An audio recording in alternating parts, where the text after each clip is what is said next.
plot thickens. What looks impossible is actually a clearly stated truth that has already begun to unfold. So, how does God's plan for affording every human being who ever lived an equal and just opportunity for perfection actually play out? All right. Well, we put the big picture in place so we can now focus on the details of humanity's billions being resurrected from their graves. Our focus will begin with the conditions that precede this resurrection and then look at the how of the matter. So, practically, let's ask the question right here, right now. Practically, how does this perfecting process work for the rest of the world? And the answer, Jonathan, is painfully simple, and it's going to need a little bit of explanation. But the simple answer is it works one resurrected person at a time. And that sounds trite, but stay with us. Let's unfold it.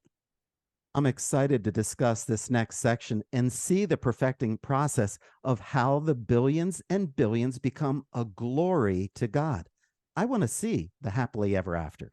Okay, so we're looking for that happily ever after. You're not giving up on that, are you? No, I'm not. All right, then. All right, so here's the thing. First, again, let's put things in context. First, conditions will be dire before all of that begins. Dire. Let's look at it very quickly through a couple of scriptures in Matthew and Luke. Matthew 24:21 through 22. For then shall be great tribulation, such as was not since the beginning of the world to this time, no, nor ever shall be. And except those days should be shortened, there should no flesh be saved. But for the elect's sake, those days shall be shortened. Let's add Luke's perspective about this same time period, Luke 21:26. Man's hearts failing them for fear and for looking after those things which are coming on the earth, for the powers of heaven shall be shaken. We're getting to see how sin has to run its course to show how bad life becomes without godliness.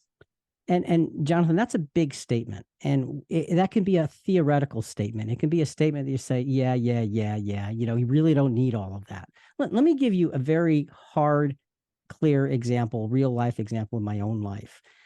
Many years ago, and because you were my close friend during this whole situation, when my youngest daughter, Amy, was only 15 years old, she was raped. And that was a devastating, life-changing experience. And the next many years were filled with challenges like we had never had before. And you look back on those and you look at our daughter now, and she is just this wonderful person. That experience did not break her. It actually made her strong. And you look at that and say, I never want to go back to that because it was a horror in our lives. It was a trauma, but I don't want to ever give up what I've learned from it. And that's a microcosm of this time of trouble and of all of the sin and death in the world. You never want to go back to it. But if you're properly exercised, look what can come from it. And the beautiful thing is, you just read scriptures about the time of trouble. Well, this time of trouble will come to an end. What will replace it is the day of judgment. Let's look at Hebrews.